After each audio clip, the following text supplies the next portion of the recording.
My name is PolishLynx, and as hinted before, let's play Sakura Spirit. Why not? Every person has a dream they wish to pursue. I guess so. Yet as people grow up, they often come to realize the truth. Their dreams are nothing more than fairy tales. Well, the painful truth. But it's good to have dreams. At least, that's what most people say. True. Then what about those who end up accomplishing their dreams? Are they merely incredibly lucky?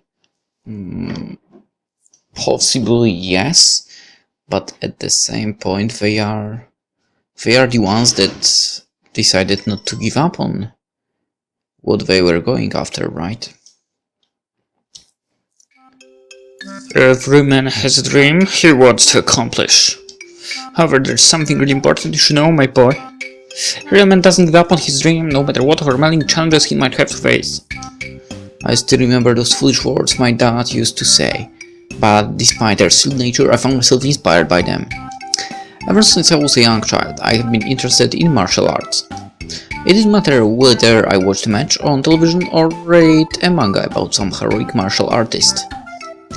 It has always been my dream to become a martial artist one day. Of course, it was a bit childish of me to think that I could become a hero simply by learning martial arts. Even though I already understood that superheroes were nothing more than fragments of my imagination, I still had a desire to use my strength for the sake of others. My name is Gushiken Takahiro, a 17-year-old rising Judo star. And no, that's not me bragging. Okay, so I will be a freaking 17-year-old rising Judo star in this game. Nice. You could say there is a connection to the MC of Chushingura, but because of martial arts, right? I guess Kendo is also considered martial arts, right? So they don't fight, you know, it's not a hand combat, but with well, swords basically, wooden swords. Well, okay. I'm actually about to take part in a tournament 2 weeks from now that could make or break my career on an international level. Of course, I was excited about the opportunity to finally accomplish my dreams and represent my country at the sport that I loved, but the same excitement also made me feel incredibly nervous. And while those worrisome thoughts haunted my mind, a familiar voice resounded from outside the window. "Hi, Taka-kun, get your body in gear!" Okay, I'll be right there, Koyami. Not wanting to keep Koyami waiting, I quickly dashed toward the front door to let her in, not even realizing that I was still in my pajamas. "Hold on a second, Koyami, gotta grab my shoes before we head off to school." "Really? I never realized our school had a strict uniform or sleepover policy. Nice jammies. By the way, did you borrow them from your mom?" For a moment, my eyes drifted downwards, not seeing that I was indeed wearing my pajamas. I let out a groan of annoyance and marched back towards my room. There's nothing wrong with my jammies. The Golden Eye is a famous comic book hero in the West. Besides, not everyone prefers to sleep naked like you. Mumbling those words, I started stripping out of my clothes, not particularly minding the presence of the girl behind me. That only happened once. You know very well it was super cold that night, and gee, walk before you strip naked in front of me, you idiot. You didn't seem to mind it when we were little. Maybe you want me to turn around instead? No, stop! Don't make me kick your ass! I decided I had teased her enough and quickly pulled out on my pants, proceeding with the remaining few items of clothing before I was suitably dressed for school. Besides, I had a reason for being so distracted. You've been distracted a lot lately. What's going on in that hollow skull of yours? It's that upcoming match. I have no idea how anyone can remain calm when an international career is at stake. I wouldn't be surprised if I had made up enough doomsday scenarios to fill up the apocalypse genre. Alright, the judo thing. I'm sure we'll do fine. I've seen some of your matches, and you kick bad. And of course, if you're really worried, you could always pray. Pray? What? You don't know. It's one of the school's legends. Apparently there's some shrine out in the forest that if you pray to it, brings you good luck. Ichiko-san said that his sister prayed to it the night before her exam, and she got a perfect score. A shrine that is said to bring you good luck. Sounds like bogus to me, but at this point I'm willing to try anything, I guess. I'll ask Ichikawa-san about location. I'm not exactly in the mood to get lost in the forest and end up in modern day Tarzan. A modern day Tarzan. Well, whatever. If you do go looking, at least send me a message to let me know. And will you hurry up? We're going to be late again. A hero is never too early, nor are they too late. They arrive precisely when they are needed. But for the sake of avoiding tension, let's hurry. That's a wizard, not a hero. Genius. How can one person be such a sports nerd and such a geek at the same time? Let's not forget the Casanova and Man of the Year candidate bits. Very important details. I doubt you're qualified for either one of them, Pajama Boy. Anyway, let us boldly go where everyone has gone before, to school. Ah, nerd. Several hours later. Is it weird that I already enjoyed this?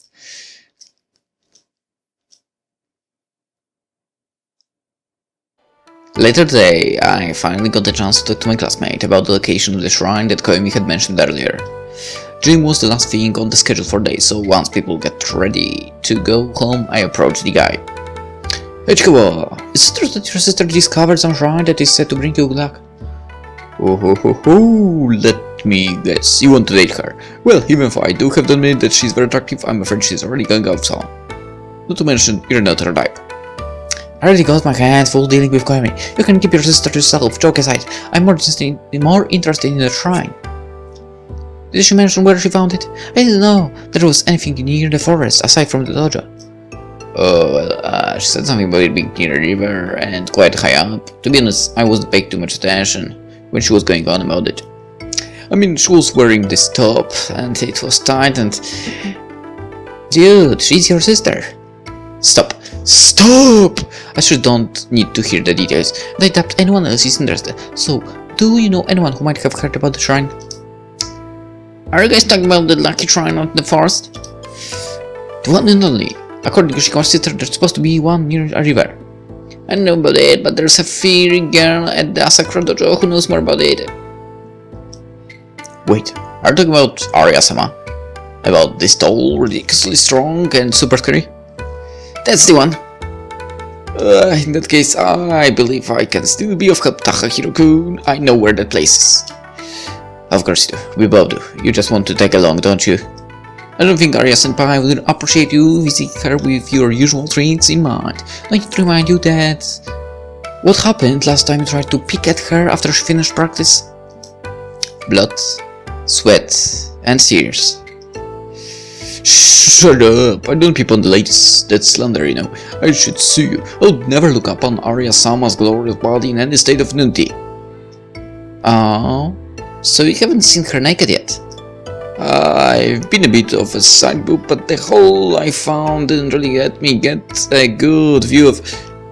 There we go, someone called the cops. Ichikawa, the peeping Tom, has confessed. I playfully patted Ichikawa's shoulder as I turned around, grabbing my bag in the process, and prepared to leave. Thanks for the tip, Ichikawa. I'll let the judge know you were most helpful during the interrogation. This is unfair. I was cursed. I won't say any word until I speak with my lawyer. Well, good luck with that.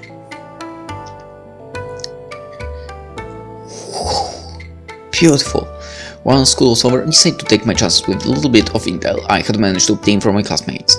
If memory serves me right, Arya-senpai would be practicing at the dojo today. Of course, I knew her.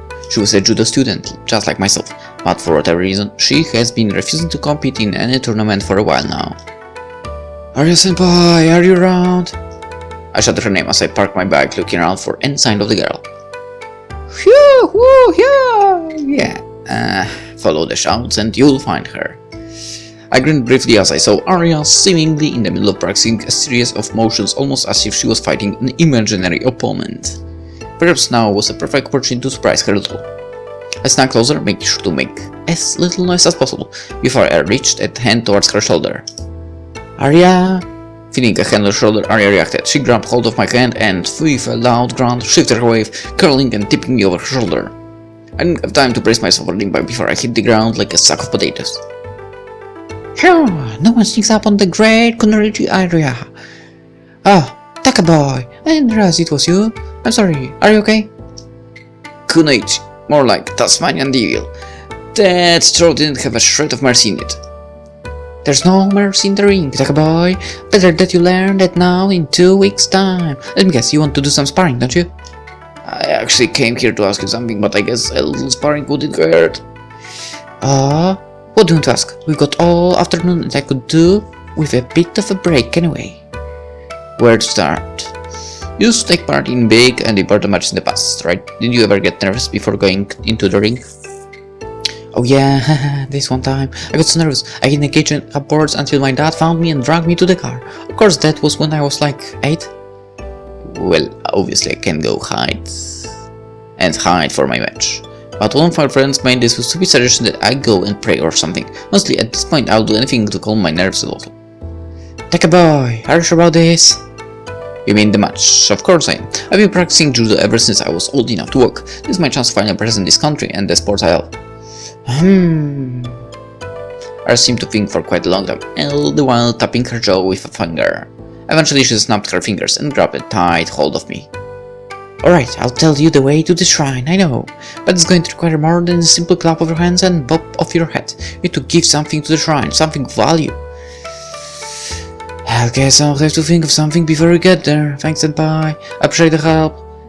We? Oh no, Taka boy. I'm not going with you. I've got training to do. Besides, you've got to take this step yourself. I can draw you a map and show you an easy way to get back here, but you'll be on your own. You're not tagging along? Not even for a little while? Afraid so, Taka boy. Let me just grab some paper. I'll draw the map for you.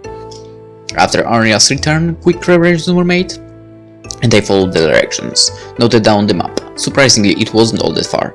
However, the hint on how to find my way back in case I got lost was a bit sketchy. Just look down and you'll be able to see the roof of the dojo from anywhere on the hill. The forest near the dojo was my first challenge to overcome. A narrow path coiled along the trees, and nearby was the river Ichikawa's sister had mentioned. I followed Arya's scribbles with a bit of skepticism, but after an hour or so I finally arrived at the supposedly legendary shrine. Supposedly. The shrine itself seemed surprisingly well maintained despite being in the middle of nowhere. It made me wonder if someone could be secretly living here. Perhaps some secret martial arts master. No, I wouldn't expect that, honestly.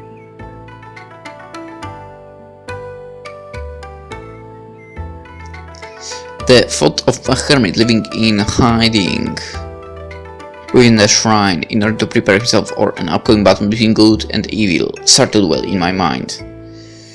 I guess it's too good to be true. I sighed in nails at the fact that aside from the shrine itself, the ground surrounding it seemed completely abandoned. There was no way anyone could be living here.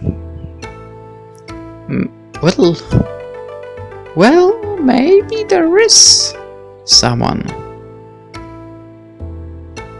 For the time being, I set to focus on the reason behind my visit. It only took a few months before I gathered the courage to approach the building. Once inside, I found a rather fancy-looking altar of sorts at the back of the room.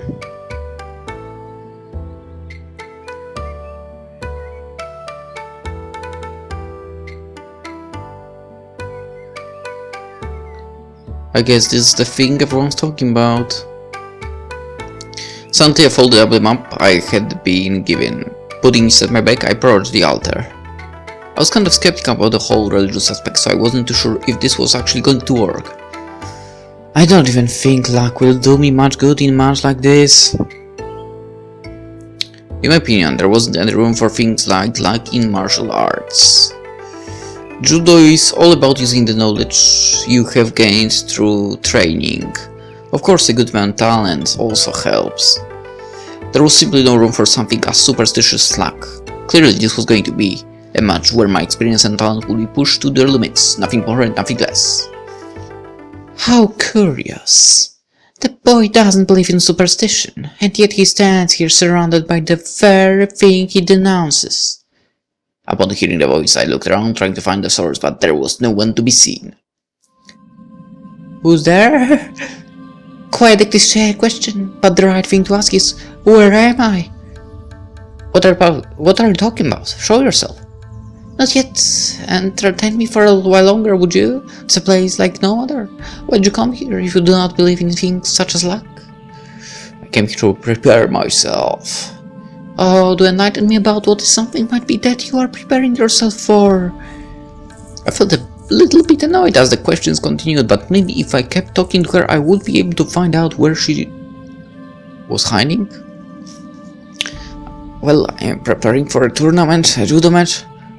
Judo. What might that be? Seriously, you don't know what judo is. It's a highly skilled combat art. Aha, so you're a warrior. Hesitant to go into battle and came here in hope of finding the resolve to fight. I'm not sure about the warrior part. How fortunate. It just so happens that there is a need for one of your kind. My kind. A hero. This shrine brings fortune to heroes such as yourself. However, every great hero must sacrifice something in return. Sounds like what the others mentioned. Your version sounds better for. Laughing briefly at the story, I decided to play along and clap my hands together in prayer. So what's next? Do I offer up my old ones or something? Don't be silly. Money is of little importance to a hero. For you, the sacrifice will be of much greater value. I'll be looking forward to seeing what destiny has in store for you. As if on cue, I began to feel nauseous the moment the girl's words reached my ears, my head spinning wildly. Slowly I staggered backwards, collapsing onto my back. As my vision grew blurry, the sound of approaching footsteps could be heard. Good luck, hero. You're going to need it. Despite my attempts to get back up, all I managed was a brief look at the girl. The sight of horns and the tail left many questions, but before I had a chance to utter even a single word, my consciousness succumbed to darkness. Whoa, nice. Rays of sunlight stirred me back to life, a groan of annoyance leaving my mouth while I tried to get back onto my feet. I felt a bit dizzy, but the first thing I noticed was that I was no longer at the shrine. Instead, it looked like the forest near the dojo. Of course, my first thought was to look around to see if I could find the girl from before, but not a trace of her presence remained. To make things even stranger, the path that I had followed amidst trees seemed better maintained than I remembered. I should probably head home. That thought was cut short when the sound of several female voices could be heard nearby. Get back here! You can't stop them at once! Just what do you think you're doing? I'm chasing them and trying to stop them! Yeah. I think they noticed what's missing, Kone-sama. Keep running, little one, and we might just make it. Just when I thought this day couldn't get any weirder, the sound of heavy footfalls could be heard nearby. What in the world is going on here? Further ahead I saw a couple of girls in fast pursuit of even more girls. However, there was something off about this scene, something that didn't make any sense. The girls being chased had the ears and the tail of an animal, and the pursuers appeared to be armed with katana and naginata. You conniving fox, come back here at once, return what you stole immediately. Give me back my panties!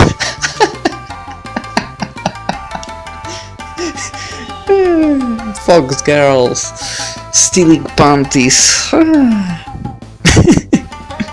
Okay.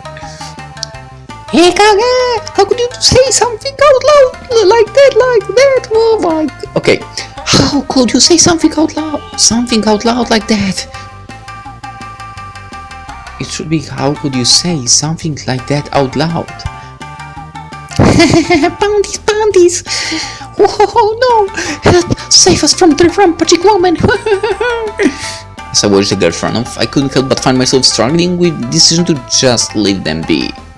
While I didn't know what in the world was going on, the two girls armed with rather realistic looking props, surely that couldn't be real, had me worried. I couldn't very well call myself a hero if I let something like this go by without acting. I'm so going to regret this. Mumbling as I chased after girls. Hikage, go around to the left. Right. I said left. Why do you always undermine me? I wasn't saying right, I was. You know what, never mind, just run after them. As I was chasing the girls, I noticed that the trees seemed to be getting denser, making it gradually more difficult to navigate along the path. Onesama, I don't think I can run much more. I'm starting to feel a bit... Just longer, Maiko-chan. We're almost... Maiko, not yet, not now. Sorry, Onesama. Scissor attack! What?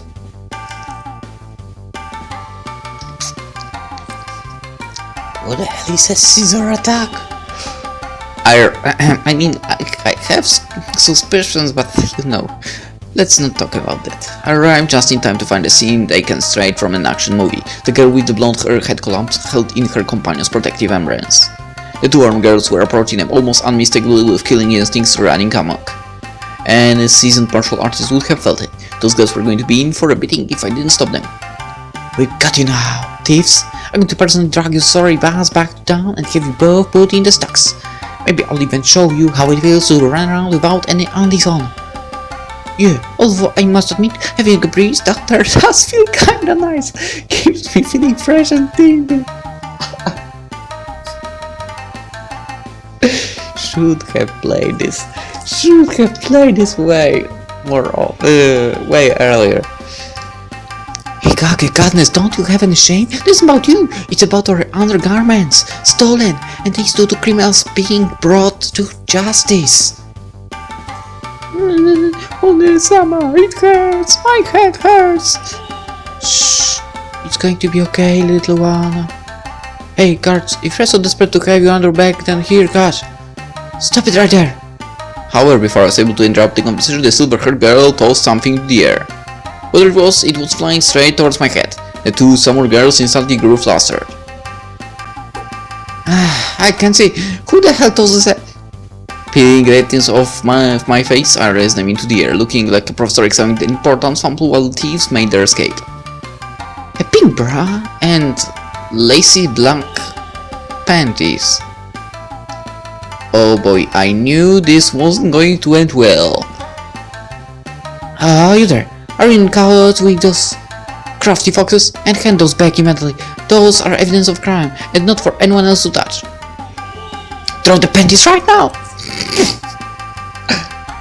I'm innocent until proven guilty. It's one of the golden rules of the court. Just opening those weapons and me, so I can hand you over your undies without being turned into shish kebab, please.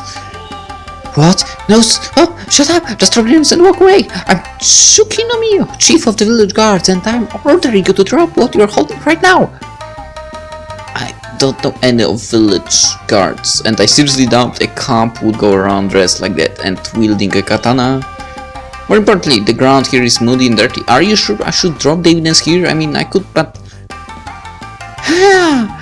Before I could react, the pink-haired girl runs towards me, the pointed end of her naginata aiming for my gut. My reflexes caught on just in time, and I was able to pull my way the spear as it sailed through the air. I struck upwards on the wooden shaft of the weapon, sending it up into the air, and causing the girl to lose her balance. Narumi, I did not order you to attack! Fine, I will give them back. Gee, just my luck to find a bunch of crazy girls with weapons. Extending the hand that held the undies, I tried to hand them over, something that I would soon end up regretting.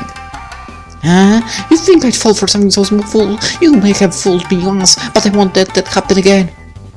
The woman swung her weapon wide, arcing the thick wooden pole into my side before I could dodge. She then lunged forwards and grabbed me tightly, pulling my arms around behind my back, leaving me with sore ribs and in prone position. I could have fought back, but I figured it would only lead to more fighting. With the possibility of ending up stabbed, I decided to remain passive. The sword-wielding girl stepped forward and grabbed the silky underwear from my hand triumphantly. Your methods might be crude, but they do get results, Hikage. Tie him up. We'll bring him for the questioning. He probably knows where those pesky thieves are hiding. Right. And people wonder why criminals want to resist arrest at all costs. I mumbled this weakly as the girl with the naginata tied my wrist together with rope, and I soon felt myself dragged by the duo towards the city. Surely once we're out of the forest, you two will stop this act of yours and let me go, right? As much as I can fool around, I have more important things to do. The city? Huh, we're not taking you all the way there. You'll be spending the night in the village cells, thief. Horribly, thief. I'm the victim. First, I get Andes tossed in my face, then I had to deal with physical abuse, and now those accusations. Besides, there's no village around these parts. In city, you know, Tsukinotoshi. Silence! Mikage. If he speaks again before we get to the village, you have my permission to knock him unconscious. Tsundere tyrant. Huh? That's funny. And that's how I ended up on my way to a jail cell, cuffed and dragged by 2 girls, both of who I started to suspect were crazy. When I exited the forest, alarm set off in my mind. The city I had lived in my whole life. It was gone. You've got to be kidding me. If I was in Tsukinatoshi, then where the hell was I? Hey, Nodogi, come on, I don't want to bop you that much, kinda, maybe a punch or two. I just want to know how the heck you block my strike so easily. Your attack had a lot of power behind it, but it was kind of predictable. With the right movement and enough force, that's the result you get. Anyway, I'll play along for a bit. We're in the World War. This clearly isn't my hometown. I mean, the buildings look more like they belong in some sort of classic samurai movie. Huh? What is a movie? This is Harumara. It's been here forever. Hikage, I thought I told you to silence him if he spoke again. Actually, you told me that I could, but you didn't tell me that I had to. Must be tough being the subordinate of someone like that. Be quiet or I will silence you for good. This time, it didn't seem to be a little threat. The girl had unsheathed her katana and was now resting the edge of the blade against my throat. I was already starting to regret having played a hero earlier. Hopefully, there would be someone with more common sense in the village. Several minutes later, I soon found myself confined with a small room. The stern-looking tsundere of a girl glaring down at me while the other girl, who was apparently called Normie, seemed to have softened up a little. From what I had gathered during their conversation, they had called the village elder to help oversee my questioning. What purpose did the thefts have? Or are you just some pervert who gets off sniffing girls at this? I ought to castrate you. I already told you, I was just in the wrong place at the wrong time, not to mention anything worn by you would probably smell sore. I couldn't see too well from the cell where they had put me, but I was almost certain I could hear Narumi laughing nearby. Tsukina-dana, please calm down. Maybe. Tsukina-dana, please calm down. You brought him in to learn the reason behind his presence in the forest, didn't you? That's correct, Elder Sama. I believe he was working together with the Fox Spirits to steal Panties and the undergarments. Objection. Huh? What are you objecting to, young man? The evidence surrounding the defendant's accusation was fabricated. Narumi-san, would you please answer the question for the judge? Was the defendant that is myself anywhere near those girls while you two were in pursuit of them? Hold it. Just who are you calling a judge here? Lower your voice or I will strike you down. Hey Miyo-sama, maybe the whole accusation thing isn't working. This guy clearly isn't a bandit. We could just ask him why he was up there in the woods. If he has a valid reason, then sure. If not, then he's clearly a panty thief and we'll use him as a punching bag out in the yard. Finally. And here I thought this was about to become a turnabout case. I sighed deeply, apparently amused by my own act. Despite the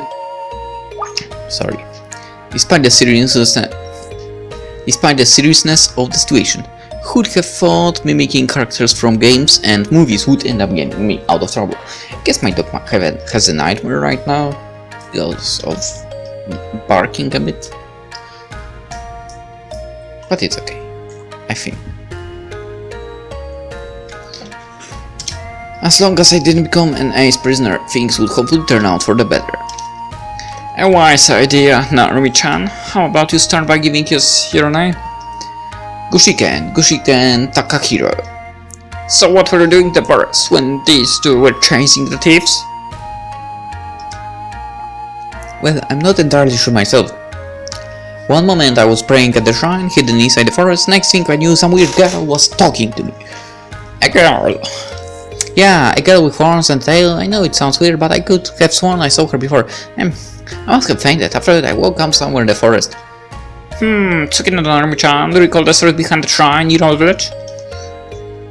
Forgive me, Elder Sama, I do not recall. I know it's a place of high spiritual energy, a sacred place, but I can't remember the details. Sorry, grandfather. That shrine belongs to Tsuyuri, a powerful spirit that has been watching over our village for as long as anyone can remember. Unlike the fox spirits, we tend to avoid going too deep into the forest. I still think I could get rid of those pests once and for all if you would just let me go in and find their home. It's probably hidden in some damp cave on the hill, or some run-down old house. Humans and spirits rarely mingle, even if they meet with good intentions. The fact that this lad says he saw a spirit means there's a chance he was there for a reason. Not to mention, did you take a good look at him yet? He seems disoriented and his clothes look foreign. He didn't seem to talk like gibberish earlier. He claimed to be from a city near here, but there's nothing like that around here for miles. He was also talking about something called a movie, and he used some fighting techniques that I have never seen before. He's still a pervert. I'm not a pervert. It's perfect natural for a guy my age to be curious about certain things. Besides, if you talk about how the panties ended up on my face, I had nothing to do with it, Tsundere tyrant. What did you just call me? I ought to smash you to pieces, you brat. Oh wait, now that I think about it, those two folks did look like they were just abandoning them. But... Grandfather, what does all this mean? I can't be certain, however, I believe it is unlikely that he's working together with the fox spirits. Well, I might be working soon. Still, I have never heard of any human to come upon a spirit such as Tsuyuri. I dare say he might not even be of this world. Finally, someone realized that. Wait, are you trying to say I'm in a different world now? That would be the most logical explanation. Yeah. In what world would that be considered logical? But I have an important tournament prospect in, well, 2 weeks from now, kind of.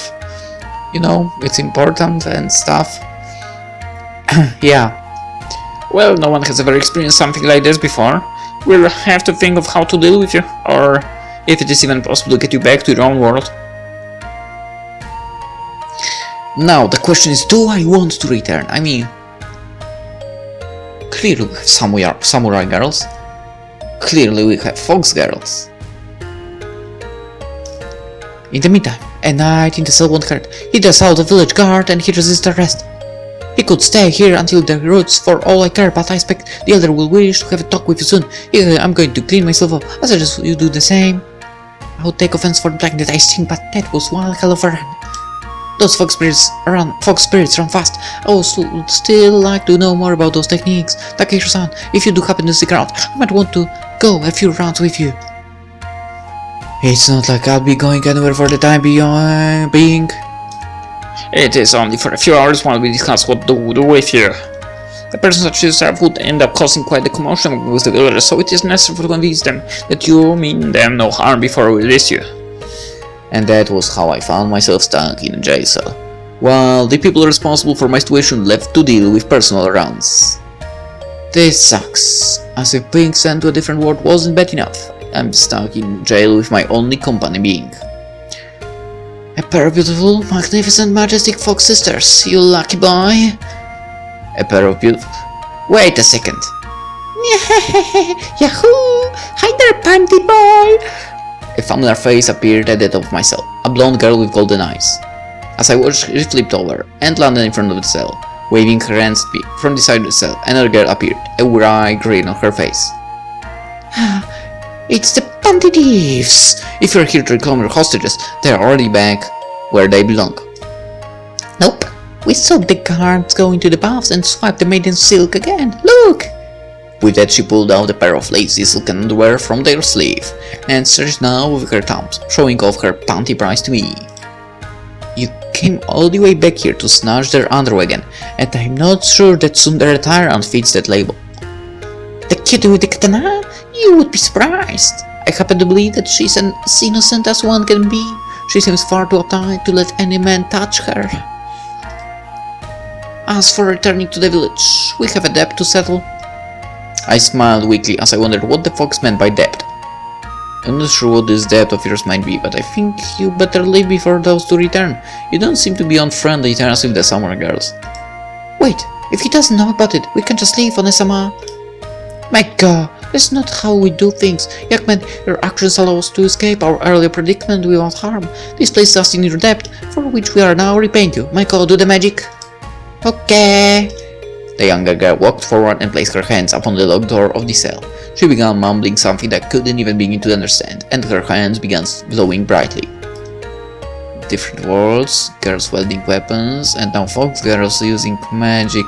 Next on this, I'm going to find a talkative magical sword and end up destined to save the world.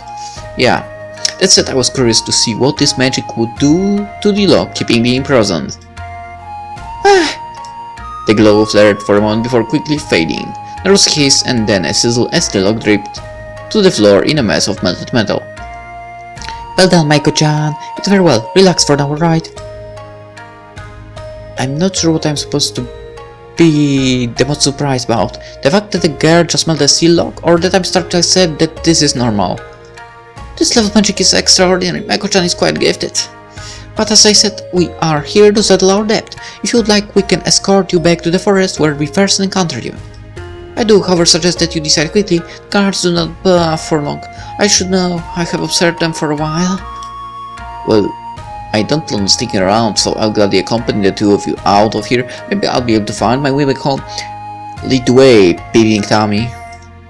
Machiko! Sakura no Machiko, not Tami. Takahiro, but I suggest we keep the introductions for later. Farewell then, Takakun, follow!